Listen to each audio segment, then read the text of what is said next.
In comedian Dave Chappelle's recent Netflix special 846, he mentions that his great-grandfather, Bishop William David Chappelle, led a delegation of African Americans to meet President Woodrow Wilson. The bishop and the president led parallel lives. They were born 11 months apart. Wilson's family had black servants. William Chappelle was born a slave. Wilson's father was a Southern Presbyterian minister, and Chappelle, who was educated by Northern Presbyterians, became a minister and then a bishop.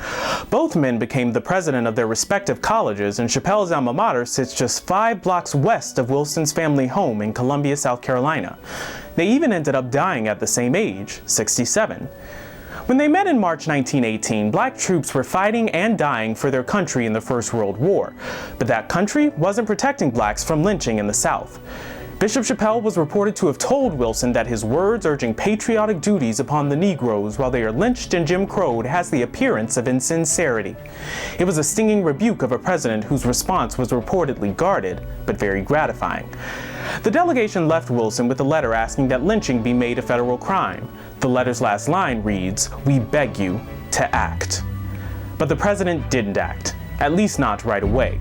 4 months later, the president released a statement saying every American who takes part in the action of a mob is no true son of this great democracy, but its betrayer. But President Wilson's letter didn't outline federal action, and he failed to even mention black people who were most often the ones being lynched. So, lynchings kept happening. Bishop Chappelle wasn't the only person ghosted by Mr. Wilson. The colored citizens of Oklahoma City also pleaded for protection from torturing, lynching, and burning. Once again, the president's office didn't act, and just 4 years later, the colored citizens of Tulsa, Oklahoma experienced one of the deadliest race massacres in American history. We keep hearing about the similarities between 1918 and 2020. 2 global pandemics, a Congress trying and failing to pass an anti-lynching bill, and the names Chappelle and Wilson back in the news.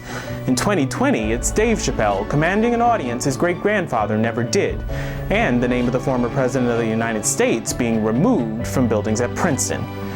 As Dave Chappelle said, these things are not old. It's not a long time ago, it's today. And the choice between action and inaction determines whether it'll be tomorrow as well.